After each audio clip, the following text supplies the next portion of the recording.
नमस्कार विद्यार्थियों। आज इस लेक्चर में हम यूनानी नैतिक दर्शन पर डिस्कस करेंगे और यह टॉपिक आपके लिए RS mains, MA philosophy, BA philosophy तीनों में ही समान रूप से महत्वपूर्ण है। तो यूनानी नैतिक दर्शन पाश्चात्य नैतिक दर्शन परंपरा में सबसे महत्वपूर्ण है, क्योंकि यूनान से ही सर्वप्रथम नैतिकता पर विचार प्रारंभ हुए हैं। यूनान में सबसे पहला दार्शनिक था थेल्स। उन्होंने अपने दार्शनिक विचार प्रस्तुत किए, लेकिन नैतिकता पर उनका कोई विचार नहीं था। प्रकृति की बाह्य व्याख्या ही उनका मुख्य उद्देश्य था। तो नैतिकता पर सबसे पहले विचार ईसा पूर्व 5वीं छठी शताब्दी में प्रारंभ हुए थे और कुछ ऐसे विचारकों का समूह था जिनको सोफिस्ट कहा गया था। उन्होंने सबसे पहले नैतिकता पर अपने विचार प्रस्तुत किए। तो यूनानी नैतिक दर्शन कहाँ से स्टार्ट होता है? सोफिस्ट से स्टार्ट होता है। ठीक है। सोफिस्ट एक तरह से पाश्चात्य नैतिक दर्शन में नैतिकता के एक विचार आरंभ करते थे। ठीक है। पाश्चात्य नैतिक दर्शन का प्रारंभ यूनानी नैतिक दर्शन से ही शुरू माना जाता है। यूनानी दर्शन का प्रारंभ थेल्स नामक दार्शनिक से माना जाता है, लेकिन उन्होंने नैतिकता पर विचार नहीं किया। ठीक है। यूनान में नैतिकता पर सबसे पहले विचार सोफिस्ट ने किया। सोफिस्ट्स एक प्रकार से क्या थे? व्यावसायिक शिक्षक होते थे। कैसे थे वो? व्यावसायिक शिक्षक। इन्होंने अर्थात सोफिस्टों ने सबसे पहले मनुष्य के व्यावहारिक जीवन से संबंधित, मनुष्य की जो प्रैक्टिकल लाइफ है उससे संबंधित, उसके चरित्र से संबंधित समस्याओं पर विचार करना प्रारंभ किया। किसने किया? सबसे पहले सोफिस्ट ने। अर्थात क्या हुआ? सोफिस्ट ने ही सबसे पहले नैतिकता पर विचार प्रारंभ किया। सोफिस्टों ने मानव जीवन की नैतिक समस्याओं पर व्यावहारिक दृष्टि से विचार करना प्रारंभ किया। अतः सोफिस्ट नामक विचारकों के समूह से यूनान में नैतिक दर्शन का प्रारंभ हुआ माना जाता है। तो यूनानी नैतिक दर्शन का प्रारंभ कहाँ से माना जाता है? सोफिस्टों के दर्शन से। और सोफिस्टों ने किस दृष्टि से नैतिकता पर विचार प्रस्तुत किए?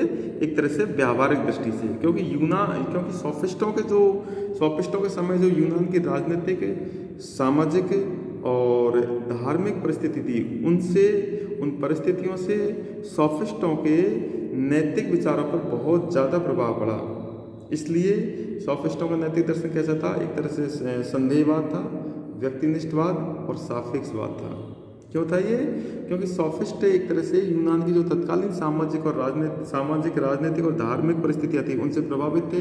अतः उन्होंने उन्हीं परिस्थितियों के आलोक में, उन्हीं परिस्थितियों के संदर्भ में अपने नैतिक विचार प्रस्तुत किए। क्लियर हो गया आपको ये चीज़? अब हम ये देख लीजिए, आप इस स्क्रीन में देखिए, जो आप थोड़ा सा आपको देखेंगे मेरे नोट्स यहाँ पर, ये देखो आप।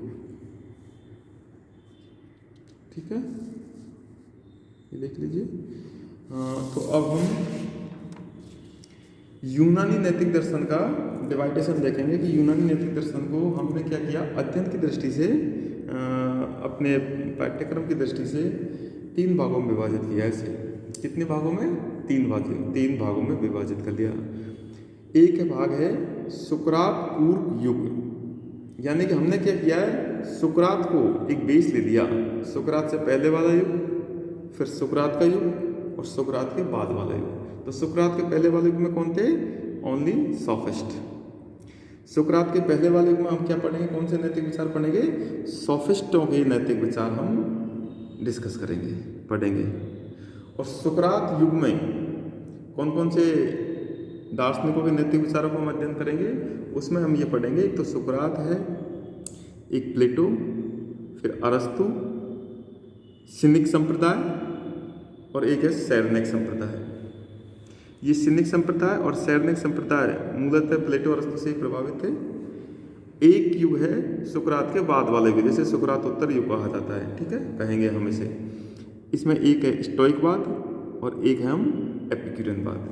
तो ये जो हमने बताया, सुकरात पूर्व युग में सोफिस्ट है, सुकरात युग में सुकरात, प्लेटो, अरस्तु, सिनिक संप्रदाय और सैरनेक संप्रदाय। और सुकरातोत्तर युग में क्या है, स्टोइकवाद और एपिक्यूरियनवाद।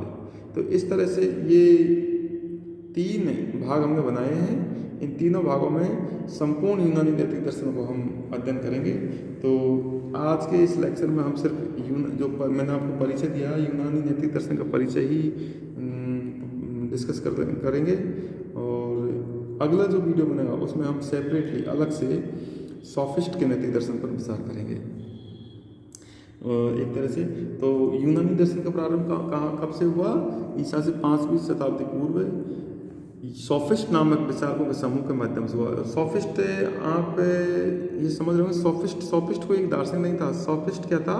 विचारकों का एक तरह से समूह था, उसमें बहुत से विचारक थे। उन्होंने व्यावहारिक दृष्टि से क्या किया?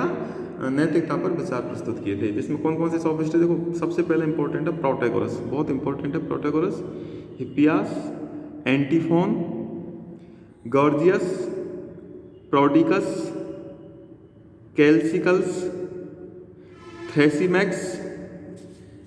ये बहुत ज़्यादा इम्पॉर्टेंट सोफिस्ट है। और इन्होंने जो विचार दिए वो मैंने पहले ही बताया आपको। एक तरह से कैसे विचार थे? व्यावहारिक दृष्टि से। नैतिकता पर कैसे विचार थे? व्यावहारिक दृष्टि से विचार थे। और क्यों थे वो? क्योंकि उस समय की जो यूनान की तत्कालीन परिस्थिति थी, उन्हीं के अनुसार, उन्हीं के सापेक्ष से अपने नैतिक विचार प्रस्तुत किए थे। तो इस वीडियो में हमने थोड़ा सा इंट्रोड्यूस कर लिया है और मुझे उम्मीद है आपको समझ में आ गया होगा। तो आज के वीडियो में बस इतना ही, ठीक है, बाय।